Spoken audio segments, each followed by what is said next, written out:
Hi, my name is Lourdes and I'm the founder of Illumin Magazine. I've been hosting this 60-day series, Last 60, Best 60, and really committing to offer my best and favorite ideas and thoughts and tips, motivation on creating our best days in these last days of 2018. And thank you for being a part of this in a way that I hope is making a big difference in your life.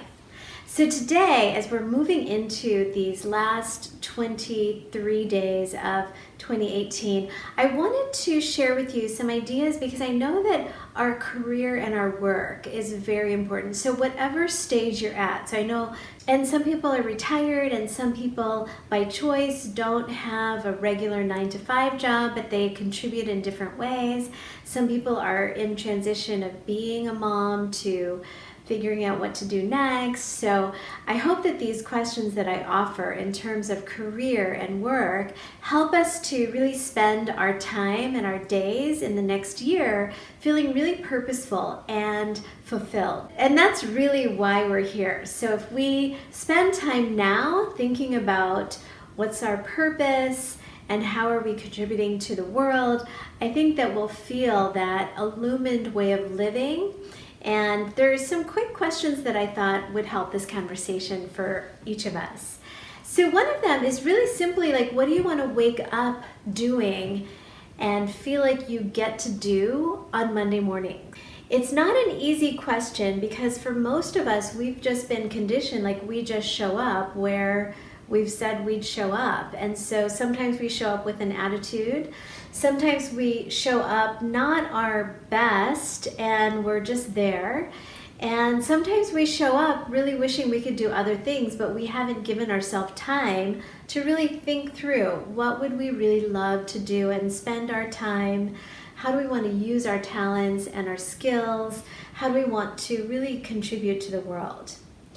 So spend some time thinking about what do you want to wake up and feel like you get to do. And as you come to that answer, give yourself a date of when you want to start doing that on a regular basis. So that could be a date that you're going to be quitting your job and taking on this next kind of job or work or career that you're going to develop. And in the meantime, you might need to find out what you're going to do to make that transition financially or work it out with your current job or develop the relationships that's going to make you a success at that next position or whatever that is.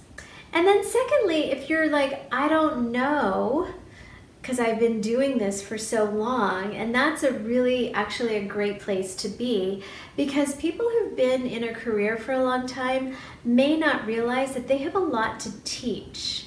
They have a lot of perspective that someone new in the industry may not know, or even providing some insight as a reporter or a columnist or some voice of expertise in that industry.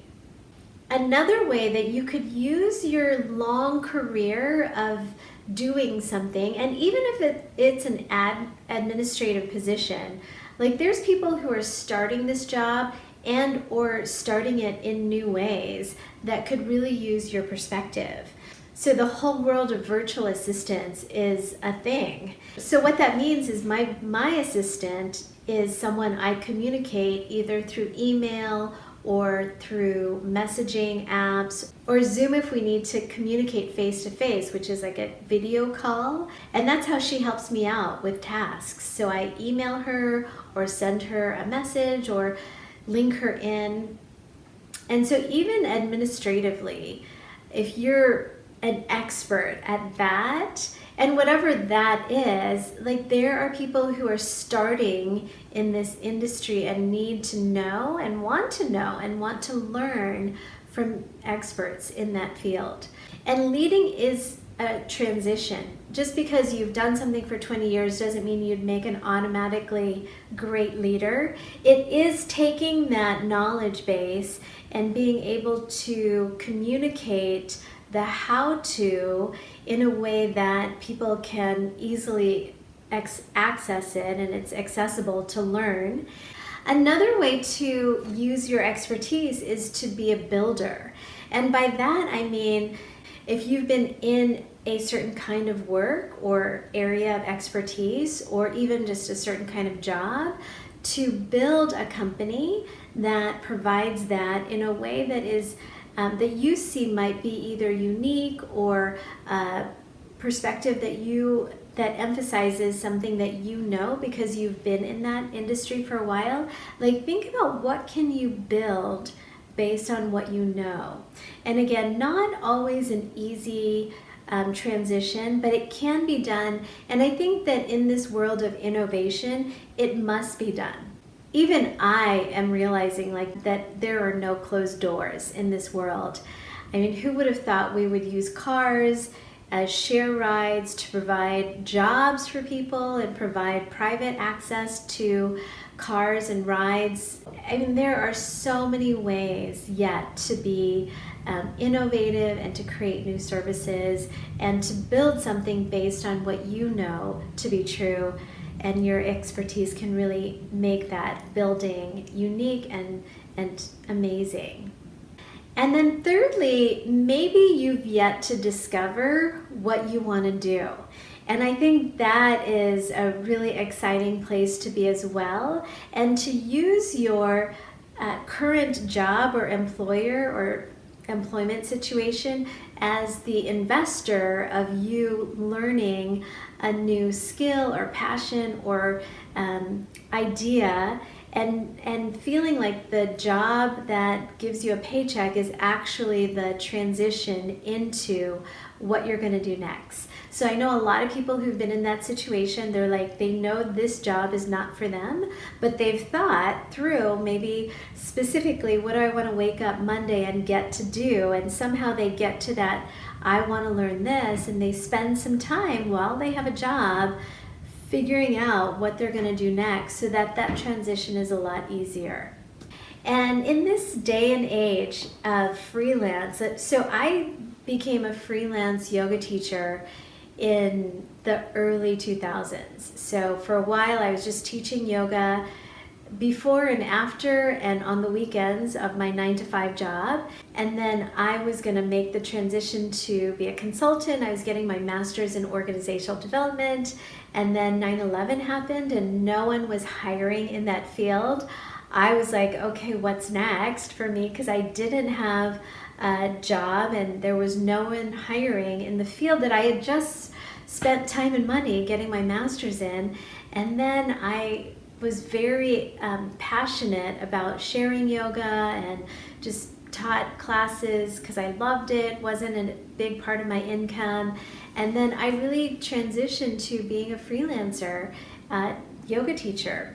And in doing so, I had to really, what people might say, hustle, but I just worked hard. I kept showing up. I'd say yes if people wanted me to teach at their studio. And at that time, we were paid by the number of people who came to class. So there was no guarantee on how much we'd get. So even if no one showed up, we wouldn't get anything. And at some studios, I was paid $2.50 per student to teach a class. So if one person showed up, I got $2.50. Luckily, I didn't always have that situation. I don't know that I ever had that situation, but I did it. And what I did was I just made sure that I had a lot of classes to teach, and slowly I was able to give up some classes that didn't work into my schedule or had me out too late or had me have too much of a lag time in between classes. I made my schedule much more efficient, but eventually I was able to do that, and it has served me really well.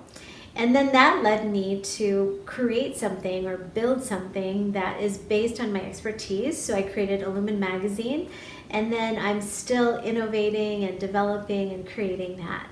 So ask yourself those questions, give yourself a date when you want to make that transition.